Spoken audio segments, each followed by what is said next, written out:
For many, the untold hardships students go through to access education in Matsagoni, Kilifi County in Kenya, may sound like a hoax until they witness it firsthand.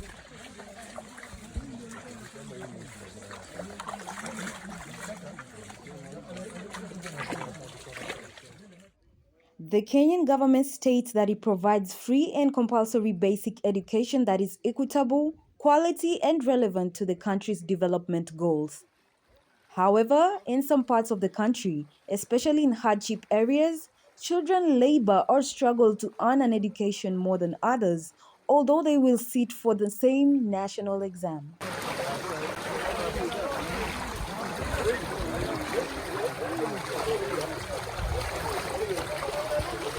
Marafiki primary and secondary schools are situated on Matsagoni Island in Kilifi County. The students have to walk for about 2 kilometers in a lagoon barefoot, then board boats once they reach the shores of the ocean to reach the school on the other side.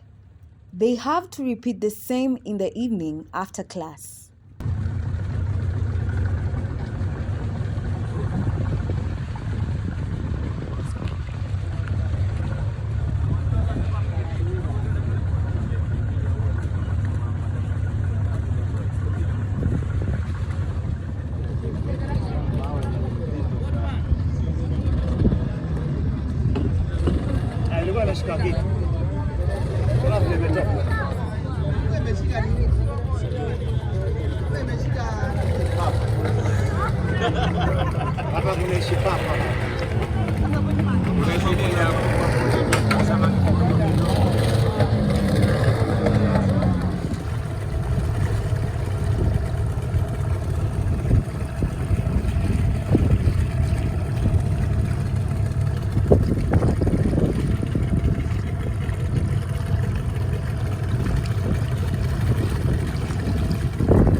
Jina langu naitwa Matela Kalama.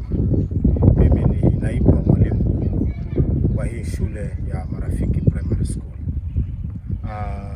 Mimi niliingia hapa mwaka wa 2009 mwezi wa 3. Historia ya shule ni kwamba hii shule ilianza kama shule ya chekechea, na mwanzoni kabla hiyo ianzishwe, wanafunzi ama watoto wa kisiwani hapa walikuwa wakivuka wakienda kusoma shule ya kule nje, Matsagoni Primary School.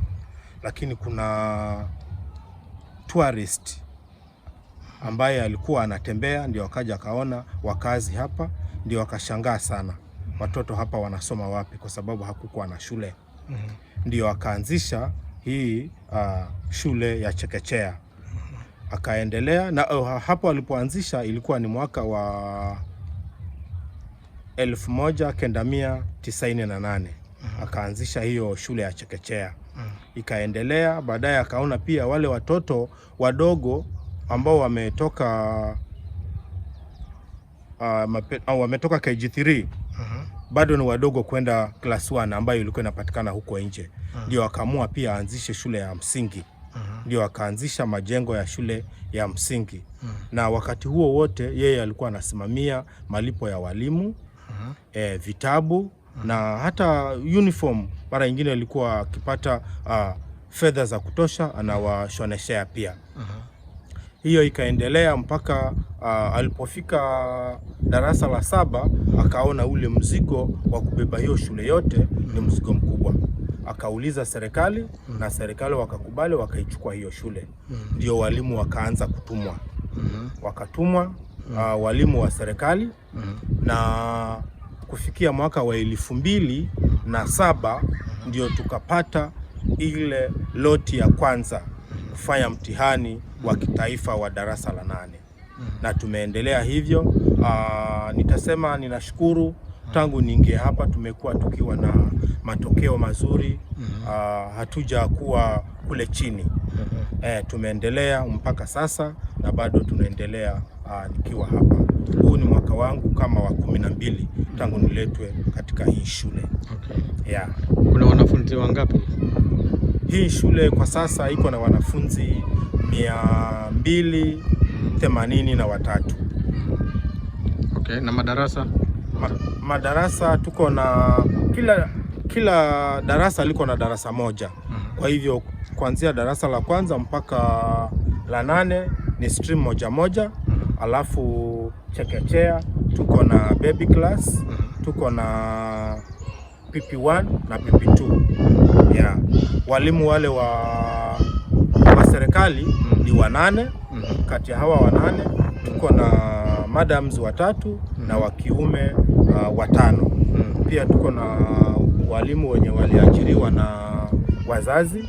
Hao wenye waliajiriwa na wazazi tuko na madams 2 na mvulana mmoja. Katika shule ya chekechea tuko na walimu 2 wenye wameajiriwa na county government yetu ya Kilifi. Okay. Yeah. Na nimeona shule ya upili pia. Hiyo ilianzishwaje? Shule ya upili tulianzisha sisi kama primary. Kama nilivyotangulia hapo mwanzo, niliingia hapa mwaka wa 2009. Tukaona sasa hata wale ambao wanamaliza wengine wanakosa mahali kwa kwenda kwa sababu ya uhaba wa shule na pia uhaba wa fedha kule majumbani. Ndio kufikia mwaka wa 2010 tukaongea na mfadhili wetu kwamba tuanzishe secondary school. Ndio tukaanzisha hiyo shule ya upili na tukapata wanafunzi wa kwanza mwaka wa 2011. Ndipo hapo tulianza kuchukua wale wanafunzi wa kidato cha kwanza. Yes. Na shule ya upili sasa hii inafika kidato cha ngapi? Shule ya upili sasa hii imefika form 4. Walianza kufanya mtihani wa kwanza 2004. Okay.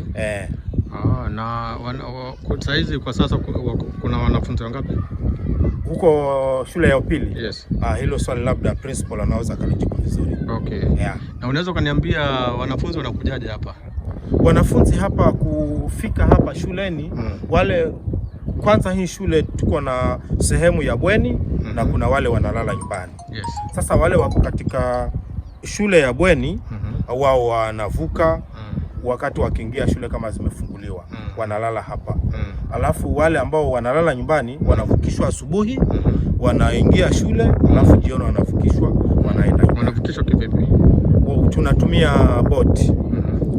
Boti ziko ngapi? Boti hapa tuko na boti 2 zenye zinavukisha hao wanafunzi. Na hizi boti zinasimamiwa na mfadhili, hata yale mafuta yenye tunatumia kuvukia. Manake tungeachiwa sisi wenyewe labda kwa uhaba wa fedha, tungeshindwa.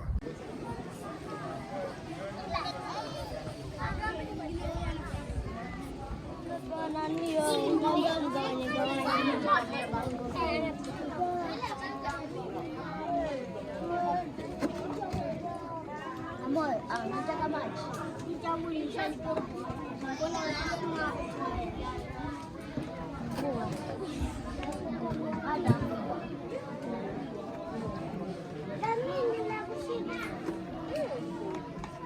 Mazingira tuhifadhi. Mti kumwachina, tutapata wapi baridi? Kenya yetu inatumi, malengo yakilingana.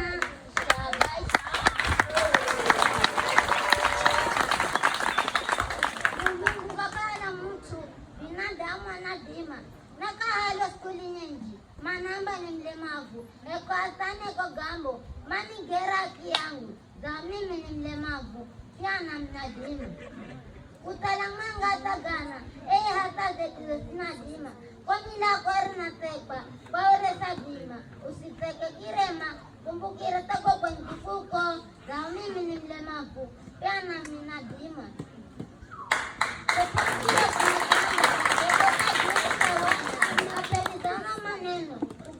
za mtumba utatoka kunyanyaswa mipini za kina nzima za usisi walemavu mgana mlaji akiyo mpe kila hata kinandini wako sani duniani bunge nasi floleni uamboze na matesi unahutenga kwa nani za usisi walemavu mgana mlaji akiyo mpe. Makofi jamani, ngoja kidogo, kuna mzee anakuja hapo. Ngoja kidogo, kuna mzee anasema hapana, mwanangu, mjukuu wangu, asante, umenifurahisha. One of the greatest Kenyans of our times, Paul Tergat, and I want to take this opportunity to invite him to greet you and give you a word of advice. Kamsa. Thank you very much. Good afternoon. Good afternoon. How are you? Good. Excellent. As the head teacher, your head teacher said, my name is Paul Tergat. I don't know whether maybe you have heard of such a name. Have you mmesikia jina kama hilo? Huh? Yes. Nani mmesikia? Mkono juu. Uko mmoja. Unaitwa nani baba? Wanje. Eh? Ulisikia wapi hiyo jina? Eh? Kwa TV? Hapana, angalia huko, siniangalia. Bas. Kama umesikia, mimi natoka upande huko bara, huko juu kabisa. Lakini nimeweza leo kupata nafasi kuweza kuwatembelea na kuja kuchulia hali hii. Si ndio? Namna gani? I want to tell you one thing. I was one time I was also a student like you. Lakini sasa kwa mgongo yangu mimi ni daktari.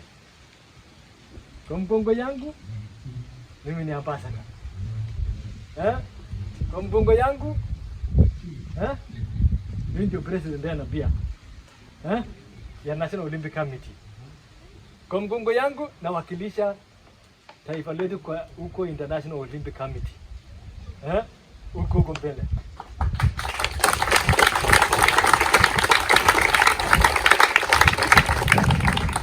Ile kitu tunataka kuwaeleza nyinyi, hata nyinyi mkiwa stilo muko, ukijiamini utakuwa nini?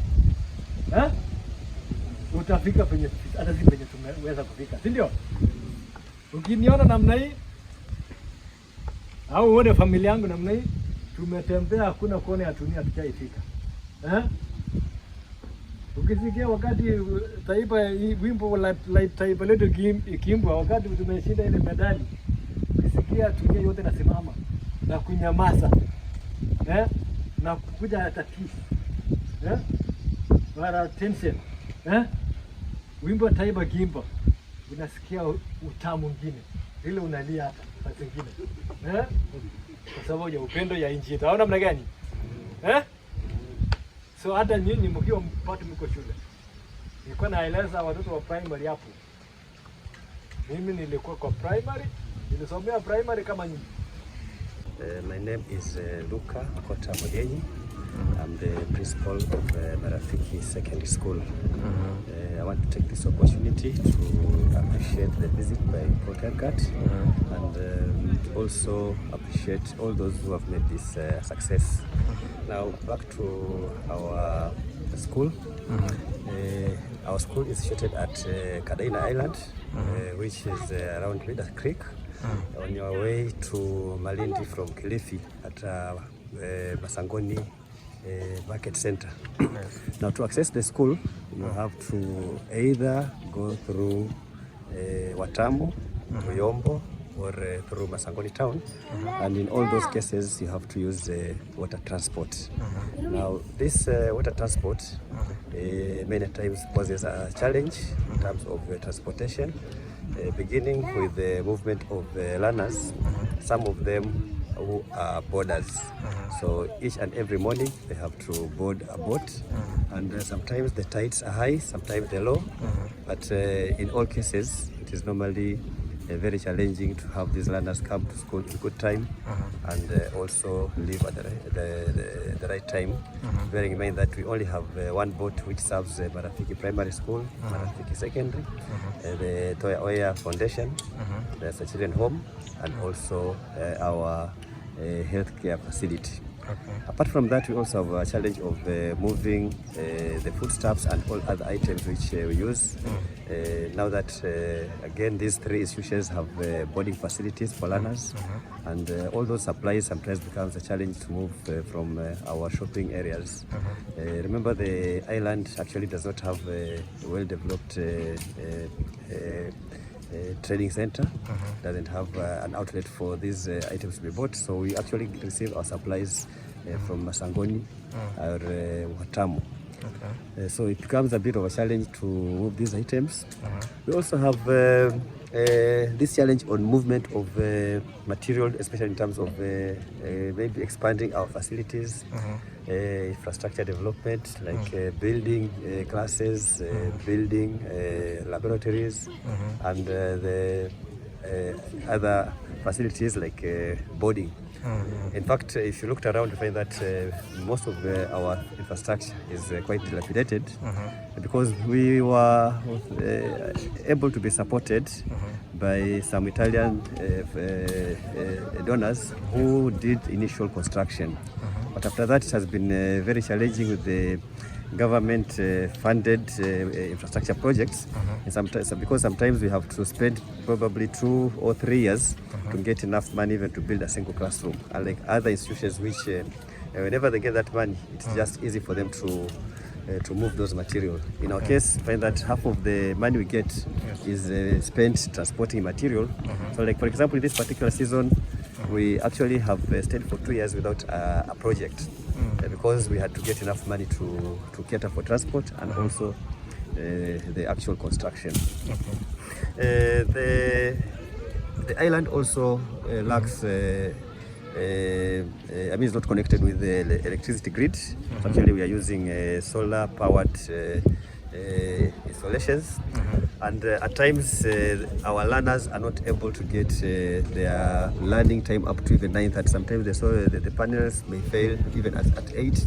So again, our standards of academic excellence sometimes affected, because unlike other learners who can come early in the morning and even maybe leave late in the evening as they're taking their preps, ours is a bit limited. So those are some of the challenges which we feel actually affect our learning, because in terms of time, our classes sometimes may not, even our learners may not be able to go maybe an extra mile due to the weak I mean power connection. But again, we have some challenges which maybe if they are addressed, then again we should also be able to move a little bit better. These challenges include items like the high rates of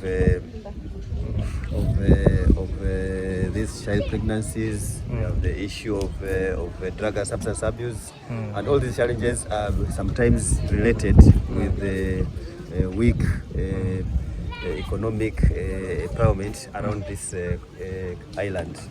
You find that most of the islanders actually are living below the poverty line, and they really need to be assisted. Apart from assisting the institutions, we also need to do some advocacy with the surrounding village. Suffice to say that all that we also have some advantages, even as we talk about all those negatives, but we actually have positives. Yes. One of them being that one, the Kadena Island is quite a peaceful area, well situated for academic excellence. We have a very collaborative partnership with within these institutions. Yes. As I said, we have 4 of them. We have the health center, we have the orphanage, we have the primary, we have the secondary, and we work very closely.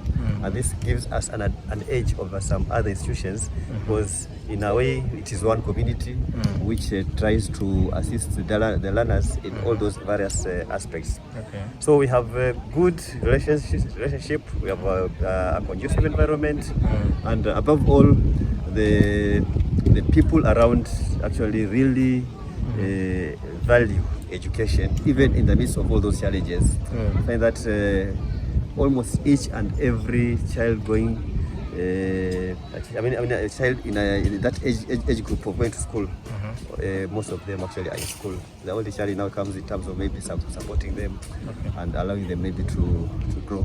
Otherwise, we really feel that with a lot of support, you are able to support these learners as well. Like in Marafiki Secondary School, find that much as the school is a boarding school, but quite a number of learners are actually housed in the primary section, because we don't have sufficient boarding facilities. Our teachers also, we only have about 4 staff houses, yet we have about 14 members of staff, and so that means most of the teachers actually can only get accommodation outside the island, and this sometimes makes it difficult for us to support our learners, because sometimes the accessibility to the island, even for the teachers, becomes a bit of a challenge. Otherwise, we are very grateful for the Paul Telgastri visit and his entourage, and we believe with that it will be able to expose the island to other people who would wish to come and extend a helping hand to us, so that we are also able to support our learners. Okay. With those challenges, we have some facilities which we miss. Like for example, our high school does not have a single lab. We don't have a dining facility. We don't have enough classes. As I said, we don't have enough classrooms. We are not able to offer, for example, computer lessons, basically because again the facilities are not available yet. Computer studies is one of the modern skills which the learners need to actually to have. So all that makes it an urgent need for us to be assisted in one way or the other. Okay. How many students do you have? Currently, I have 175 students. Okay. Of which, of those 175, 117 are boarders. Okay. The rest are the scholars. Okay. Yes. So they have to commute every day. They have to commute every day. Okay. And now, if you put again, you add the primary school learners. Now, in the morning, the boat must take about maybe 3-4 trips moving students. So the first lot will arrive around maybe 6:35. But we go on transporting these learners all the way up to maybe 7:20. So you find that even beginning a program in the morning, a uniform program, then becomes a challenge. Okay. And then the same also happens in the evening. And sometimes you find that the same boat could have maybe been used to go and bring in food for either this institution or the primary institution or maybe the second institution. And you find that sometimes again now these learners have to leave very late because they have to wait for that boat to come all the way from Watam or Yombo before now it transports the learners. Okay. So it's a bit of a complicated scenario in terms of ensuring even these learners, when they come in the morning, they come in good time, and when we release them to go to their parents, they also reach in good time. Okay. Other times the tides are very high and it's a bit dangerous even for the learners. Also bear in mind that we do not even have the life jackets in that boat. So it's a bit tricky, especially when the tides are very high, because the learners have to take a very long route inside that mangrove forest. Yes. As they are being transported and they don't have those life jackets, and sometimes the boat is also quite overloaded. Actually, it has been God who has been really assisting us.